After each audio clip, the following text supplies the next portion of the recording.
but we were in one firefight and they had just gotten there, and I took these really cool images of this Marine on top of the ridge shooting. But before that, I was hunkered down, cussing and mad because something wasn't working right on my camera, and there's rounds literally hitting above me, and they're like, "You okay?" I'm like, "I gotta fix this." They're like, "What is wrong with you?" I'm like, "I got a job to do." So I was so chill, like I did not care. Like I would hear something like, whatever. Then he hit me, so I'm trying to get this stuff. And they're like, "I'm running out." I'm like, "Here, take this one." I gotta, I'm literally like giving people my round. They're like, "What are you like fire back?" Like I did, but I have to take these photos too. You need to fire and make sure I don't die. And they're like shocked. They're like, why is this, this pogue so like just out there? Hello, this is Tab Bartley, and you are listening to the Oath We Took podcast, the show that tells the Marine Corps story through the Marines that served. I'm joined today by Ken Melton. He is the reason for this podcast. I know so many amazing Marines who hesitate to tell their stories. Their stories hold so much power and so many life lessons. Oftentimes, though, they go untold. Not every Marine story is the same. What is the same is the oath that we all took. This week, I'm honored to have Ken on the podcast to share a piece of his story. Thank you so much for joining me.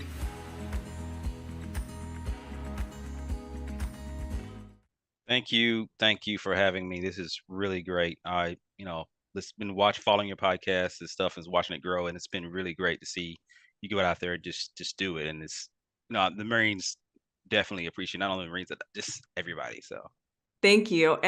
So the first question I always ask everybody is, why did you decide to join the Marine Corps? it was, honestly admit, I did not decide on, I want to be a patriot. I needed a job. So I went to college, this tech college, and I'm from Alabama. So I went to college in Minnesota, came back to Alabama, and like job search for like 6 or 7 months. Nothing was turning up. I luckily had, my parents had like a rental property, so they let me stay on, but I felt guilty, like, taking advantage, not taking advantage, because I was a kid. I was only 19. Um, of, their good graces, but I wanted to get out and do something of my own. So unfortunately, nothing was coming up. I was getting desperate. I had a friend who had this great money making scheme. He was like, "Hey, you have a clean record. We need to take this thing across the state, and I think, it could be, we can start doing this a lot more." And he's like, and I was like, "All right, let me think about it.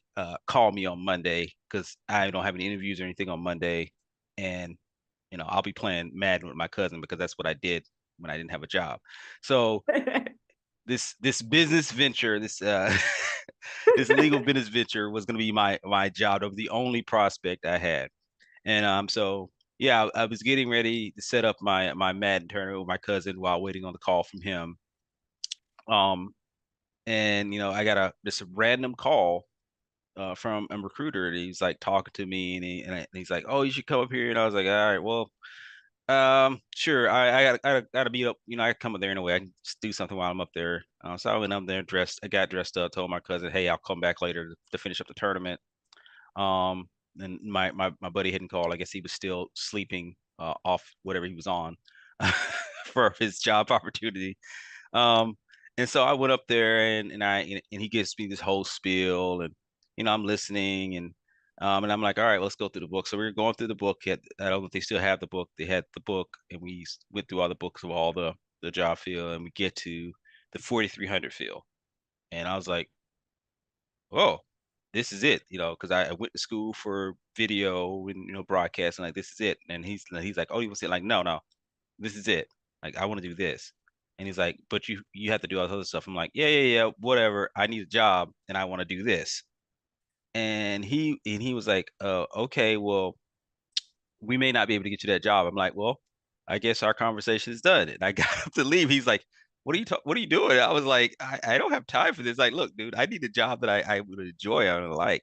And so as I was getting ready to leave, he's like, "You know what? It's fine. You can make it. I don't think you would want to be you would be a good Marine anyway."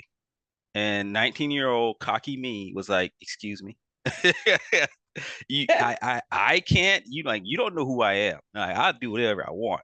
And he's like, "Whatever." He's like, "You walk out this door, you never get the opportunity again." I'm like, "Whatever, man. I don't even need you. I can go next door, whatever." And so I left. And I went home. I didn't even think about it anymore. Um, my buddy called, and while I was out, this is before I had like a working cell phone. I had to like go off into the the city to work. And he called me. He's like, "Hey man, I'm gonna push the thing off a couple of days, but I'm gonna call you back later this week." And I'm like, "All right, cool." So I'm sitting home, and then like I think on like a Wednesday, the guy's like, "Hey, look," the recruiter calls back. He's like, "Hey, I can get you this job, but you got to go on Friday to take this test and whatever." And I'm like, "All right, as long as you get me this job, I'm in." So he gets me. So I go up there. He drives me up there on like Thursday, whatever. And I get up there. We're sitting there, and we go through all the rigmarole of let's do the testing and physicals and all that stuff. And we get down there and we're ready to sign the contract before I take the oath. Um, and it has like I reading it, and I forget what it's called, but it was open contract, and I was like, I'm not signing this. And he's sitting there, and then he brings somebody else in, and they're trying to like do this heavy hand of, hey, don't worry, we'll get the job to sign. I'm like, no, no, no. I told you what I wanted. You do that, I'm signing. And so I sat there for an hour as he called like different. I would find this out later on how they would horse trade jobs when I was a marketing public affairs man, as kind of know Hmm. how the recruiters would kind of shuffle jobs around to meet certain criteria and whatnot. And so he was able to get a job by horse trading another job for me. And as soon as he got, he's like, I have it here. It's faxed over. Now you can sign. I was like, okay. So I signed it. And I went in and I took the oath. And it was the first time I actually heard that. And I was like, all right, well, at least I have a job. so so like at the end of the day, it's like I did it was no patriotic reason behind. Like I had nothing but respect for people who serve. I didn't think I would serve, but it served me at the time to join because I needed a stable job. And the Friday I was up there taking the test is when my buddy called me and said, "Hey, I got it. Let's get ready to go." And I just never returned his call. So if I had made that choice, I more than likely would be in the Marine Corps. I would more likely be in Alabama, probably with a record of some sort. So And I think it's really interesting that, because you were on the recruiting side of the house. I mean, there's so many things, like you had a degree and you went enlisted, which is okay, right? Like that yeah, automatically. And then to most people who are just looking for a job, don't join the Marine Corps. They join a different branch of service, right? mm, Like normally there is like that extra, because let's be honest, the Marine Corps is the hardest branch, right? Like yeah, yeah, let's be honest. And so I think that is just super unique, but it says so much, I think, with our MOS and how good they were at selling that MOS back then. And when you were in, they still did the interviews, correct? Where you had to interview for that hmm, job, yeah. which was unique at that time too. It was like one of very few jobs you had to interview for and do all these extra steps. How was it once you got to boot camp and like got in the Marine Corps? How was your experience and your initial, like, what did I get myself into? Oh, I that first day I thought I had it out because they were like, if you're around controlled substances, you could be kicked out. So I was like, oh my god. But I didn't, I didn't say that because I was like, all right, this doesn't sound right. I'm like, anybody can be around controlled substances and stuff. So I was like, all right. So I didn't say anything. And I was like, man, that would have been bad. And then I get there, and like the first day or so, and they're yelling, and they're kicking and they're screaming, and it's going all crazy. And then they're like, who wants to go home? I was like, no shame, no shame at all. I was ready to go. I mean, but obviously I stayed in. I mean, it was tough. It was not what I expected. I underestimated the sheer madness of it all, physicality of it all. And just the mentality, getting it. Like I completely changed as a person. I mean, I tampered down my cockiness, but I definitely learned, that it wasn't about me. Up to that point, I was very big into me, very big ego. Um, and learning that, that I could fail. Like I did not pass rifle qual on the first go out, so I had to go back there, and I think they still had team week. Um, and then, or I think it was team week, and then it took me the entire week of swim call. Like I remember Thursday night, they brought all my stuff out to the quarter deck, and they said if you do not pass, you're getting dropped to the next rotation. And so I made it through on that Friday for a swim qual. So it's like there's twice in my boot camp that I almost got recycled, and I thought, oh my god, I cannot take one more week of this. I have to leave this crazy place. I want to go work. I got to get out of here. So that was my main motivation. And even like the final weeks of boot camp where we're going back through the Crucible, I was carrying 3 rifles because somebody, they couldn't carry the rifle anymore. And I was like, dude, we got to get out of here.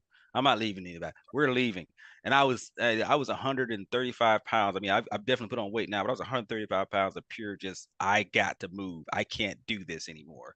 Uh, so Because the, they the, always say the fastest way off the island is to is graduate. to Like graduate. that is, and it is the truth. And you see it while you're there that like, Yeah. yeah, you want to get out, you Yeah. graduate, you become a I did Marine. whatever by the time third phase came around, I would do whatever it took to leave that madhouse. I was so happy to be gone. You have no idea. It was like everybody told me it was a great experience. Like, no, no, no, no, no. It wasn't bad as in like I was treated badly. It was just that I did not enjoy it at all. And Have- I think there is a dynamic, and I've talked about it, I think, with some other episodes. People who have gone to boot camp like 19, a year older in boot camp is a big difference yeah, from the rest of the recruits. I don't know why, but for some reason, as an older recruit, like it shows. Cause I went in when I was, I think, 19, 20, and it was just like, I felt like that was my face all the time, like not just from the drill instructors, but then from the other recruits. Like, why are you crying about this? Why is this like just we just got to get the things done so yeah, we can exactly. go. We just got to get the things done. It's like just do it, man. Let's do it. Let's get out of it. Like mom, dad's not gonna save you. Like let's go. How was your experience with the MOS, especially being something that you studied in school? I mean, you had a good idea of at least that career field and the things that you wanted to do. Did you get to do the things that you were kind of hoping when you went to college and were studying that career field in the Marine Corps?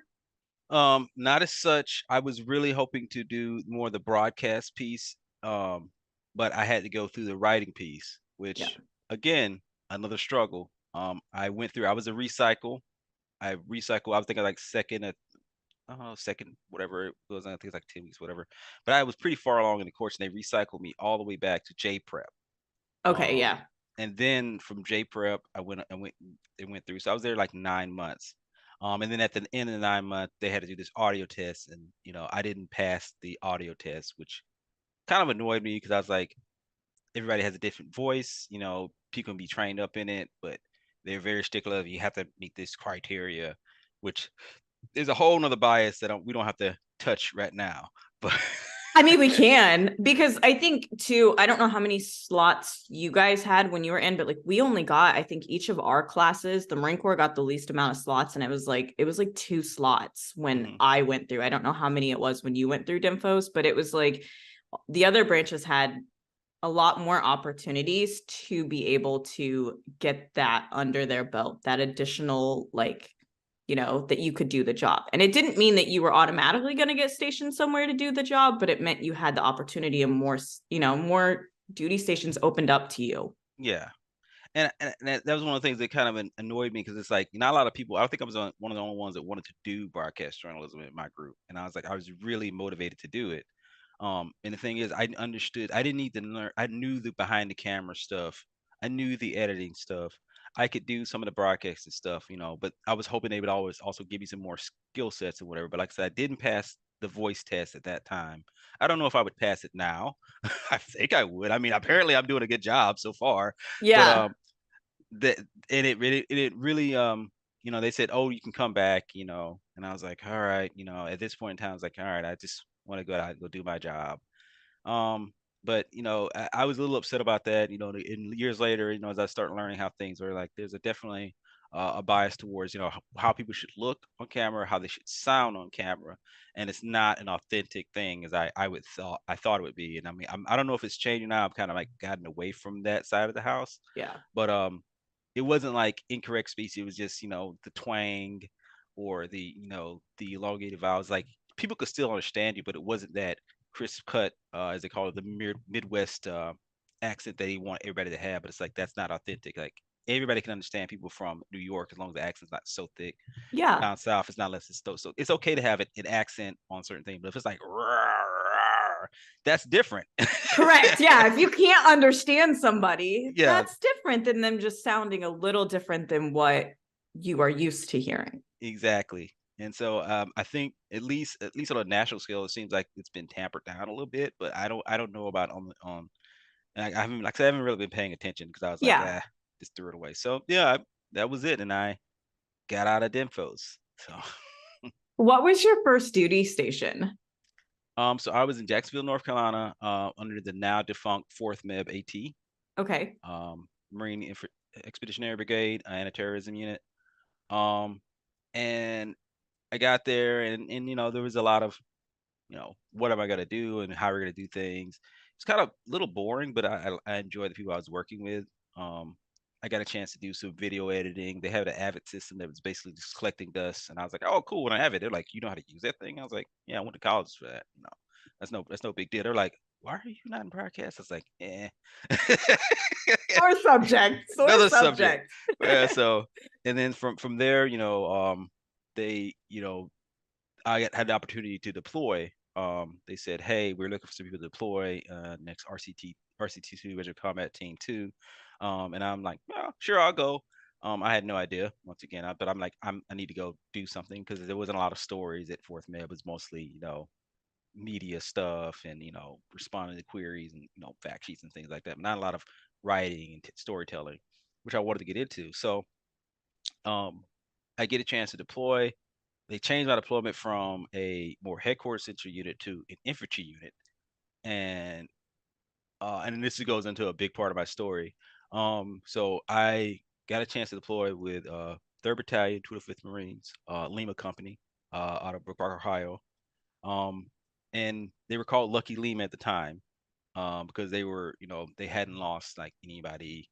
But by the end of that deployment, I was with them their entire deployment. I was their main combat correspondent. Um, all the photos, all the stories.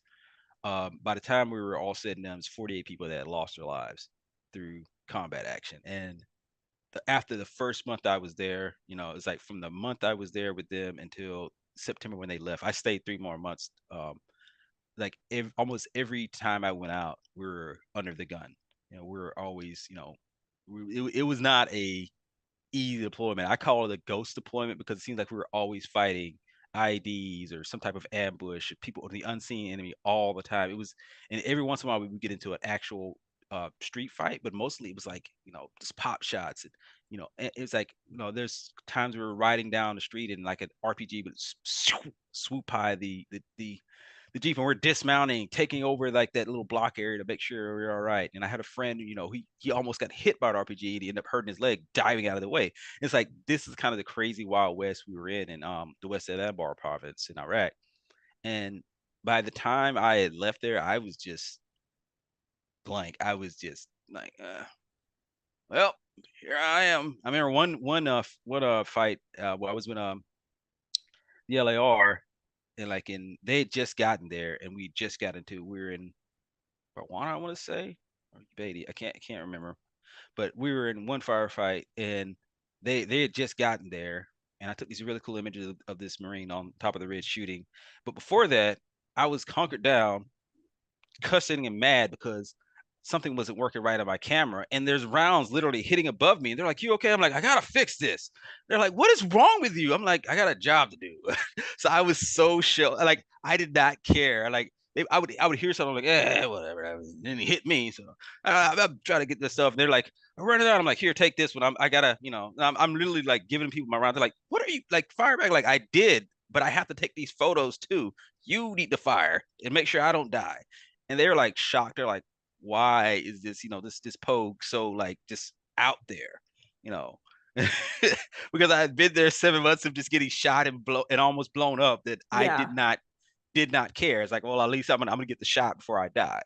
Um, And so what a what and I was going to ask how it is, being a combat correspondent, because your primary job, like, what is your setup, right? Like, you don't have a full setup like them. You're not supposed to be paying attention to those things. You're supposed to be like facing the camera. yeah. How is that? And especially when you first got there. So I was they said, oh, you should get a sidearm. Didn't get a sidearm. I just had a regular M16. I had my full combat load, but I would carry just basically one lens and no flash. So I had to learn how to play with the light very, very quickly. Yeah. Um, also had to learn how to not shoot, and I had to take it off the green box.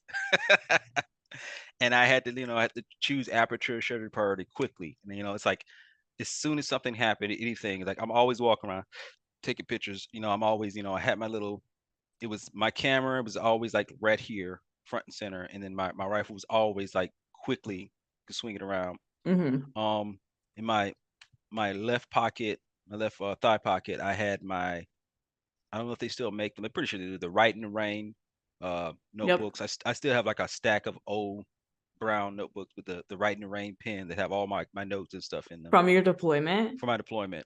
Um, Wow. yeah, I kept them. I was like, this is my bread and butter, like that. So Yeah. and that's what I would do. I'd walk around, I'd take it out, write, take my notes and stuff and ask questions, and we would, that's and we I would patrol. It's like it wasn't I was like just riding in the truck. It's like, hey, cameraman, you're three. Or hey, cameraman, you're two. You can't be point, obviously, because you're not looking. You're behind you. So Yeah. like, yeah. And like, obviously, and then if I ever got, we weren't in formation, then I can, wander around a little bit more. But most of the time, it's like, hey, cameraman, go with those two, to clear that house out over there. I'm like, okay. And it wasn't like me taking photos. It's like, make sure the house is clear, at least in my section, and then pick up the camera and do my job. It's like I was an additional infantryman, like, and like Michael, I was telling you about that episode of, we where a convoy got attacked. Mm-hmm. They said, "Hey, Lance Corporal, take the PFC and go clear that house." And it wasn't, I'm not a grunt, or I'm not, it's like, no, me and you, let's go. And we did it. He kicked in the door, we breached the door. you know I'm clearing rooms, he clearing room, he cleared the 4 hour. I telling people, I got everybody downstairs, like I'm going up top. If you don't hear from me, come, you know what to do. So I went up top, cleared the room. There's people up there, and I'm getting those people out. And like, this is me as a correspondent, like literally Yeah. in combat operations. Like we're getting taking fire, and it's just me and another PFC who is taking this one house by ourselves. And it, like, that wasn't the only occasion, but it was like when some people say that, oh, you just took pictures, like no, I would love to just take pictures. That would have been great. I've been less traumatized. But even if you were just taking pictures, you still would have had to be there in Yeah, those moments and live through them.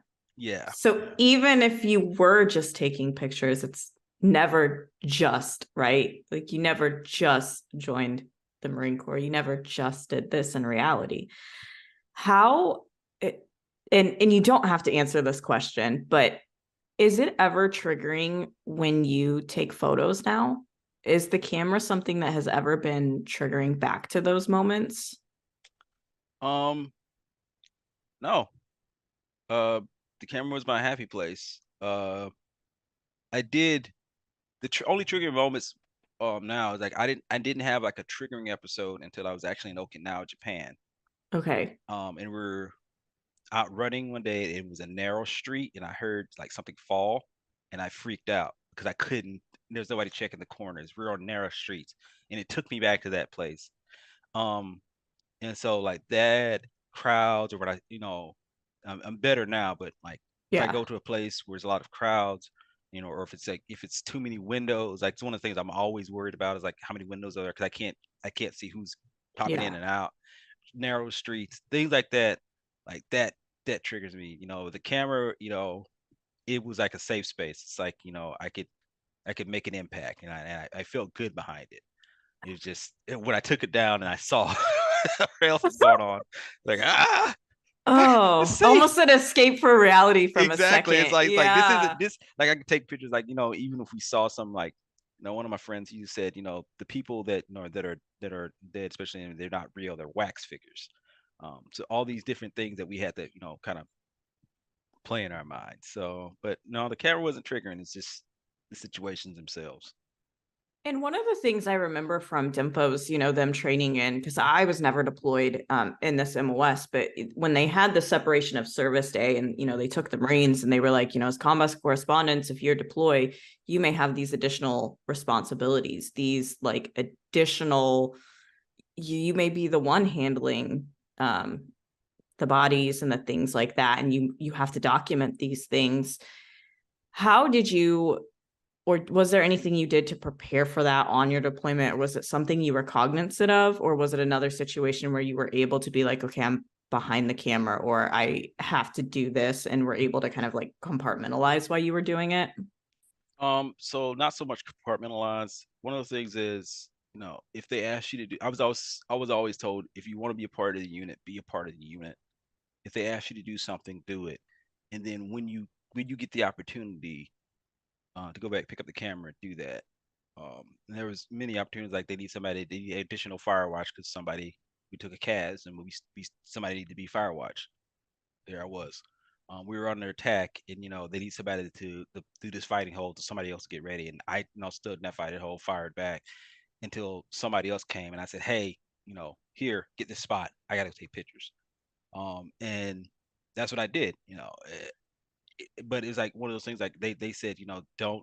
But I came in. If you'd asked me when I was Jordan, would I be, you know, doing all that stuff? The recruiter said, "No, no, you'll be safe taking pictures." Oh, it's like Hollywood. No, you'll be fine. And it was not. It was Not not Hollywood, okay. not Hollywood. Not Hollywood. You didn't tell me. I mean, like if you'd have told me to watch Full Metal Jacket and come back and take and sign, I would have said absolutely not, because that's who I identify with the most. I was like, that is what my reality was day in, day out. I was the joke. I was right there with all those crazies doing all the things. And it wasn't just sitting back writing stories. They So got me not on that one. Hollywood. Yeah, Yeah. not Hollywood. Not Fix Hollywood. that. Hello, listeners. The Oath We Took podcast can now be heard on Reefs Across America Radio. Download the iHeartRadio app and tune in to Reefs Across America radio station every Monday at 5 p.m. Eastern Standard Time. As always, I challenge you to not think a Marine, but listen to their stories instead.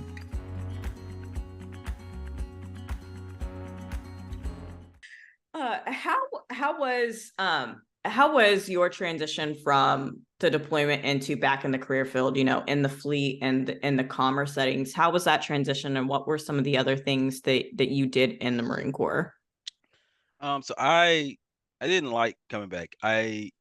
Most people that tell you they've deployed, like there was the Marine. I always say the Marine Corps is two places.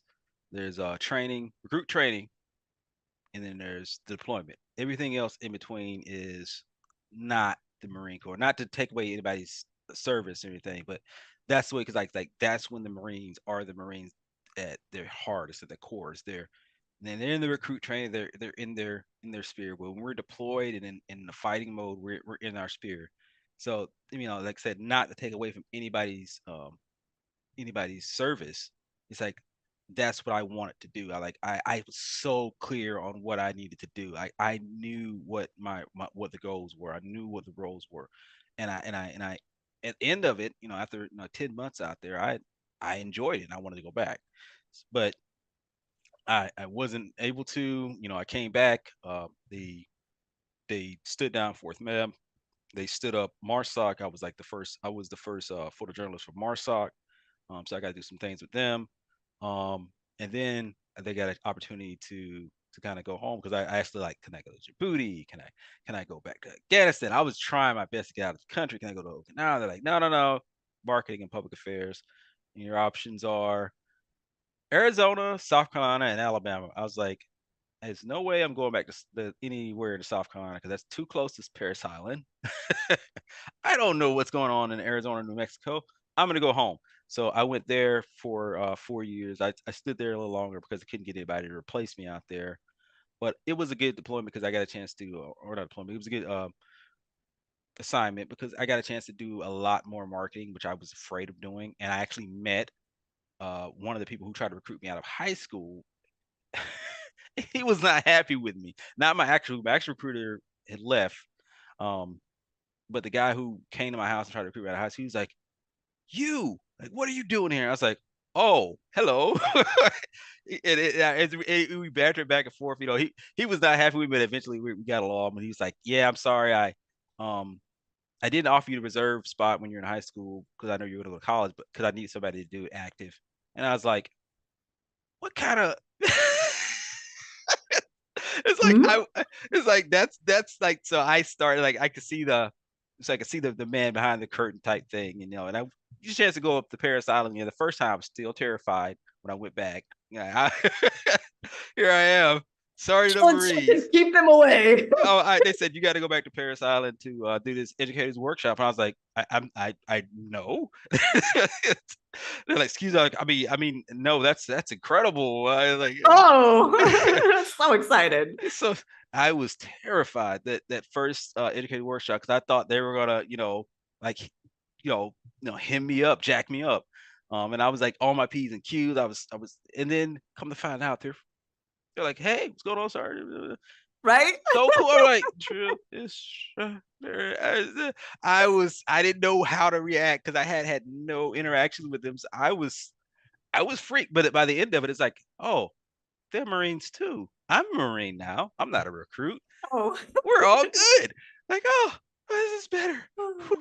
I Which was like, I absolutely love Educators Workshop. It was oh yeah. my favorite thing about marketing and public affairs. Educators Workshop was such a eye-opening experience to the questions the educators had, the ability to have like really raw conversations, because I felt like that happened a lot. And seeing the drill instructors flip on and off, like you're saying, like literally, like they would put it on for the educators and then they'd be like, "What do you need from me?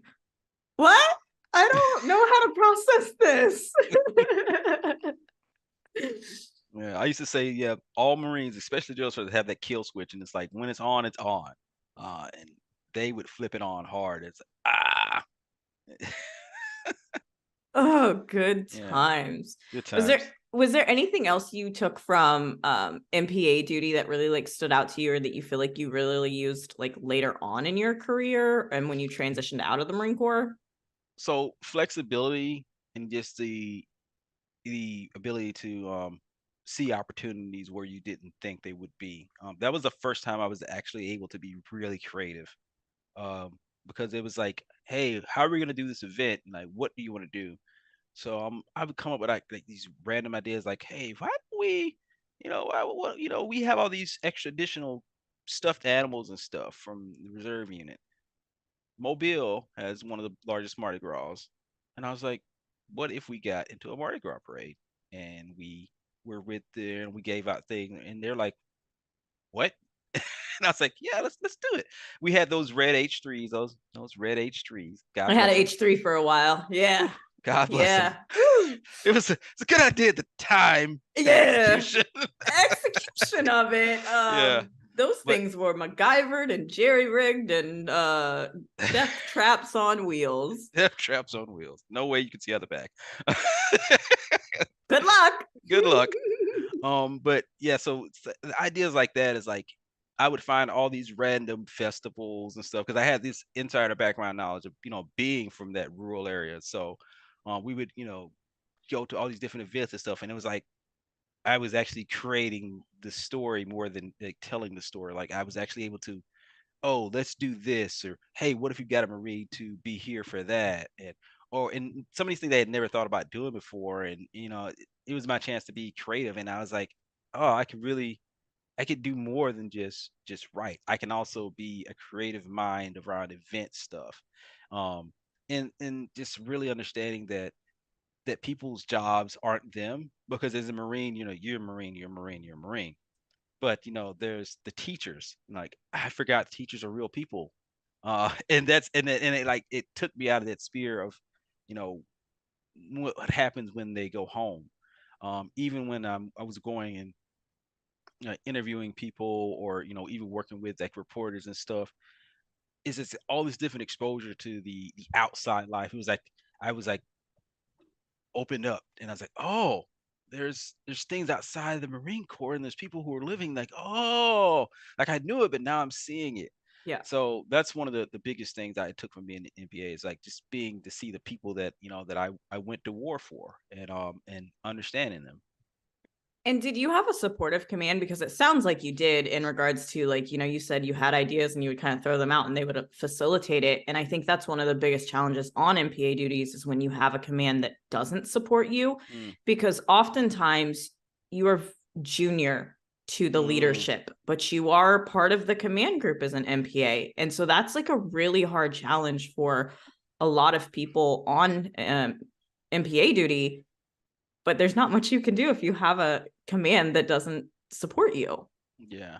Um, so I had the fortune, or and the poor guy's misfortune. The guy before me uh, was asked to leave. We'll say Okay, which that. is almost impossible. That's one of the hardest jobs to because there's so few people who will fill the billet and can fill the billet, Yeah, that it is very hard to be asked or told to leave that position. yeah. You could choose each one, but you understand. Yes. Ask or told to leave. Yeah. Yeah. Um, so I came in, and they had low expectations, but I had this thing of I want to do what I can, and then they knew that I was from that area. So like the first thing out the gate is the Marine Corps band was there, and they're like, what we're gonna do for them. They're like, I'll follow them around. I'm like, it's an easy deployment. Stay at hotels. So I went around with the band, and I took photos, and I made sure the recruiters are there, and took photos of recruiters, and then I would bring back, I would give them actual data of like, hey, this is what we got from this thing. I would go back and count all the contact cards and say, this is how many hours we spent on this. This is how much this is gonna cost. And I was giving them, like this, I guess, this professional aspect they were missing. And not only that, I was finding new avenues. Like we would focus on these big cities, and I was like, the big cities are fine, but I would say let's go to these little country fairs and country festivals. And it worked out well, because up to that point, the people who didn't know the area, they would only go to the big cities. I would go the most rural area and find some random festival that had all the people to be there, because I knew growing up that people were going there and people were Yeah. there, and we would go there and we would make good connections.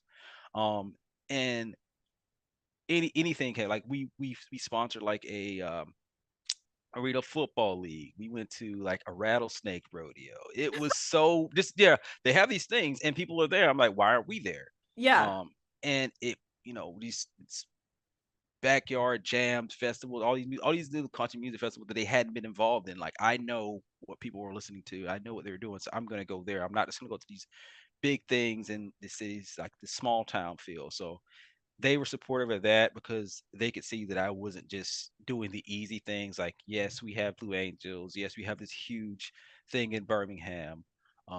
It's like, no, there's this small thing here that's going to get about 40,000 people. Doesn't seem like a lot, but in that area of Alabama, it's a lot. And it impacts the community, because then people will come there like, oh, I saw you guys there at this thing. So having that, they were supportive in that, because I was doing the work that they didn't know that they needed to be done. Mm-hmm. And was that your last duty station in the Marine Corps, or did you go somewhere after that? Oh no.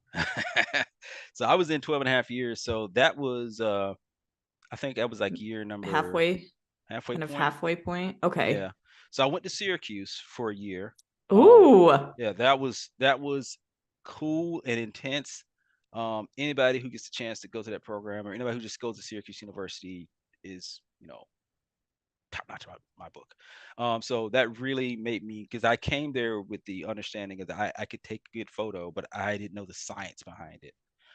And I went there and I learned the science, the lingo, and it really ingrained in me a sense of pride of being a storyteller. And that's the first time I've heard that the terms being a storyteller, but then it was just being a journalist.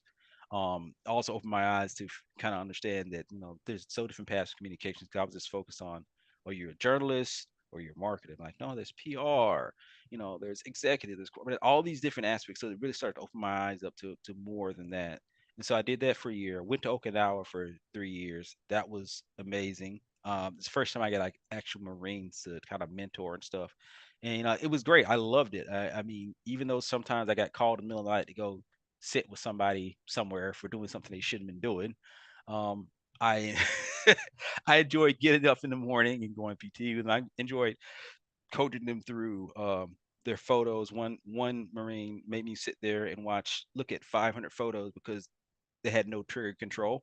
And don't worry, that never happened again. And she know who she is. Uh, You're welcome. you're welcome. We don't do that anymore. But it was one of those things like I cared for the Marines. I think I did my best trying to help them be better than I could ever be. I wanted to be. I kept telling them like I don't want to be the author of your story. I just want to be a footnote, and I don't want to I want to be mentioned that you're doing great. It's not about me at the end of the day, and that's what we were all our team. I was like, I'm only as strong as my team is, and I'm going to make sure my team is stronger than me. Um, so I did that, and then I had opportunity to go to be a Marine security guard, which was very hard to get into, and I was so pumped up about it. I get there, first PT session, knock out the 100 crunches, knock out the. This is back in the olden days, crunches. Oh, no. Olden days. We had to do the 100 crunches, the 20 pull-ups, knocked them out. Go out on the run. I'm running. I'm getting it. About on the halfway point, do a turnaround, and all of a sudden things start getting weird. I'm like, I don't remember being here. It's like, what just happened? And What? I'm running. I'm like, why am I moving so slow? And then, wait a minute, there's no pancakes in the sky. I'm like, what? And I finally get to the end. I'm like, whew, this is very weird here. And they're like 26 minutes. I'm like 26 minutes. I'm like, what happened? I'm 7 minutes, 6, 7 minutes over my average. I'm like, oh, whatever. And I get there, and I'm like, whew, I'm gonna take a quick break here. And I wake up at the back of a van.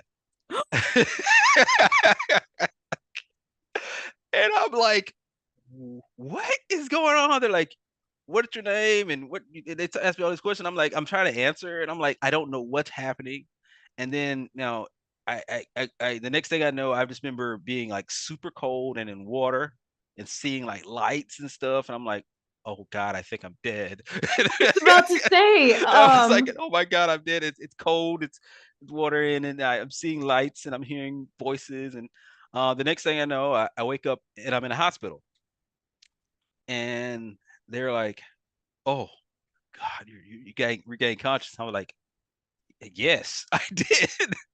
And so long story short is, um, I had a heat stroke, a massive heat stroke, with internal failure, which also called rhabdomyolysis in my lower body. So for 2 weeks, 2, 3 weeks, I could not walk. Um, my lower body just said, "We're done." Oh, so yeah, so my lower body was like, "You're done, you're done." Um, and I was in the hospital for 3 weeks. Uh, I did not know this, but they were worried that with rhabdomyolysis, people can do their own research on it, but the toxins in your body aren't getting cleaned out in certain areas, and it causes it to swell. And in certain cases, the toxins can actually reach your um, other organs. So it already affected my kidney and my liver, which weren't working. They just stopped working. So they were trying to flush it out.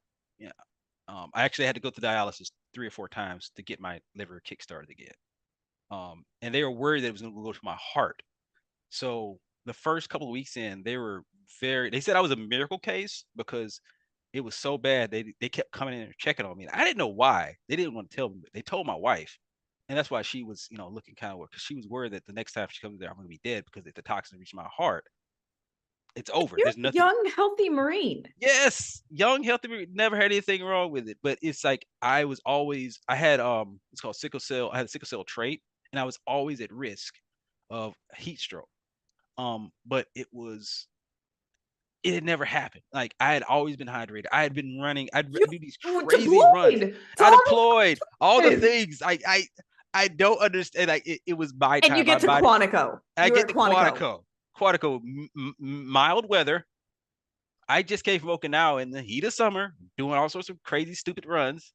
I've been running around here, and then my body's like, "You're done. We're not doing this anymore."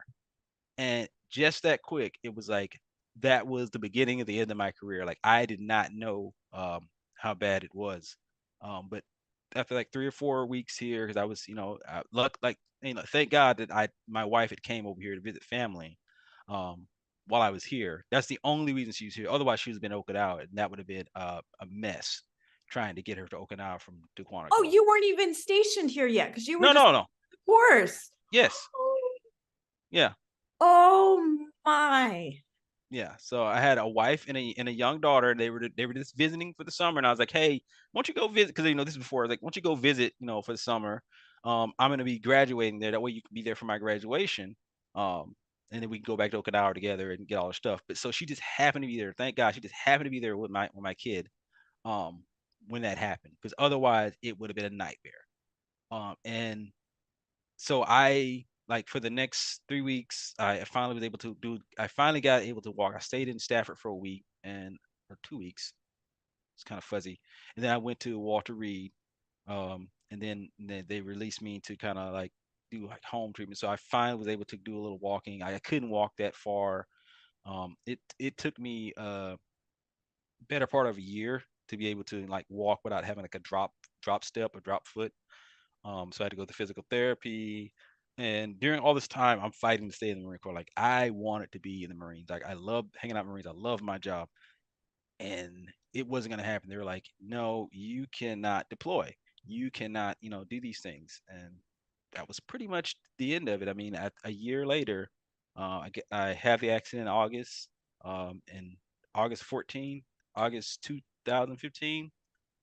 I was out. They sent me the last year. They sent me to be a district chief up in New York as I was getting ready to process out. So that was my last duty station was in Garden City, New York.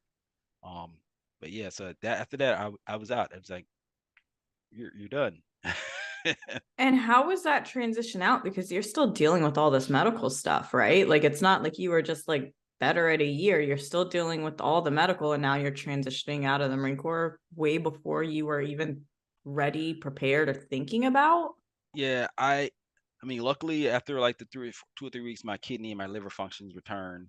Um, I can't run. I'm not supposed to run more than a longer distance, and I was still like dealing with certain things. But um, yeah, I it was difficult. I had to figure out how to interview, and I had to figure out how to network, which I'd never heard of before.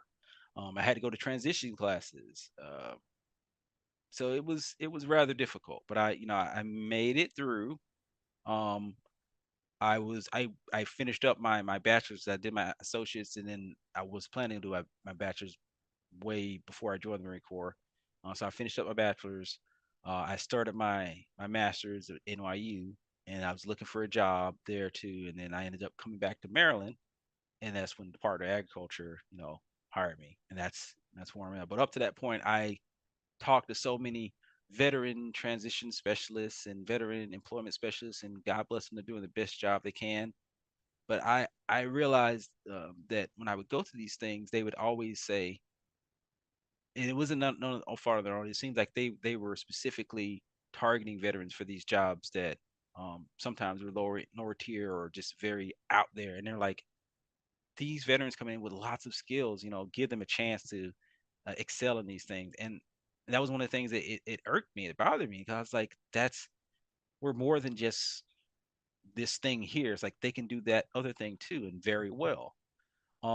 And so I would go to these things, and I was like, oh, I could do this, that. And they're like, oh, but what about this thing? And I was like, but I have this skill set, like this amazing skill set.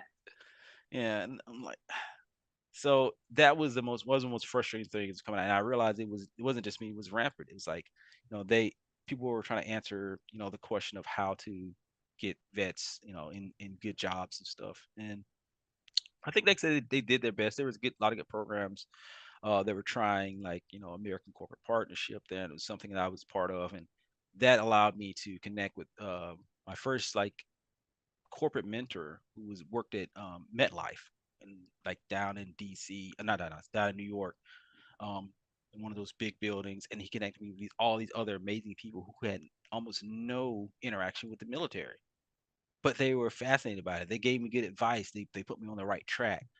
And it's one of those things like I didn't have those connections. Um, that civilian military gap was super wide, and programs like that, and like Block Four and all these other programs, they'll bridge the gap. And I'm always like telling Marines or anybody like, hey, find these programs that aren't specifically vet to vet. It's vet to corporate, vet to find something that they're so far apart that you are unique. It's not you are running like you are unique to them and they are unique to you. You guys are both pouring into each other, and so that from those things, I gained a lot of information. Even in grad school, but I meet a lot of people who don't know about the military, but now they see that there's value, that we're more than just ground pounders. Like, yes, we just did that thing, but look at all these other skills we bring to bear. We just don't know the people and we didn't have the opportunities to volunteer at these places to meet these people, and that's sad. But given the other things, it's like we could be peers, we could be or supervisor and junior. So What is some advice you would give to somebody who is transitioning from the military? so don't listen to the old adage of I know a guy who has a job, or I got a guy who has a friend who has a job, my brother, or they're gonna hire me because I'm a Marine. Don't listen to that advice. You run from that advice. What you do is find somebody who you're interested in, reach out to them, ask for a mentorship, um, ask to come in for externship, go do some volunteer work with them, make yourself known. People hire people that they know and they like. I'll say that again. People hire people that they know and they like. If they don't know you, they can't like you. So you gotta let them know you. Um, Ask for coffee, meet up people. I met so many wonderful people who pointed me in the right directions, who never would have thought twice because they didn't know me. But they were like, you're now that I met you, we should definitely keep in contact. And they mean that too. And I'll help you write this reference or this other resume. Like, be vulnerable. Don't assume that, it's gonna be given to you. It's just like everything is. It was earned, never given. So it continues every day. You have to go out there and earn it every day. Um, and don't be ashamed to take something that that's new or different. Do something that interests in you, and do something that you can bring value to. I think most Marines, like say, they think they can just get out and do whatever, and this because it's what they did. It's like no, there's like I thought I could only be a journalist. I did not know internal communications, which was one of my things. I love employee engagement, internal communication. I didn't know that was a thing, but there's so many things out there. Corporate communications is a thing. It's more than just writing and telling a story. That's a piece of it. So that's with any job you have. There's more than meets the eye, as they say. Dig behind it, ask the questions, put yourself out there, volunteer, and don't volunteer all with veteran services. Nothing against veteran services, but do something that's not a veteran service. Do Expand some it. expand, because that's your network is your net worth. You can't rely on one sole source of knowledge to be great. You have to have multiple sources, just like income. I can't thank you enough for sharing your story and this conversation. And I know I said before we started the interview, but I plan on having you on the podcast again so we can take a deeper dive into your experience transition and in the, in that sector and post life. But we are running out of time, sadly. So I am going to ask you first if there's anything we didn't talk about that you want to talk about, and then I will ask the last question. The last question. So, no, I think we covered pretty much everything. Um, yeah, Perfect. So the last question is, if you had to take the oath again, would you? absolutely. I ran it through 1,000 different multiverse scenarios, and Doctor Strange did.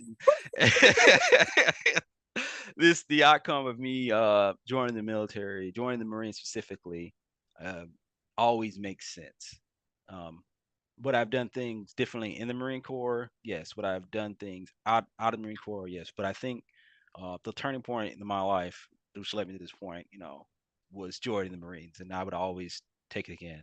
I'd be more prepared, but I'll do it again.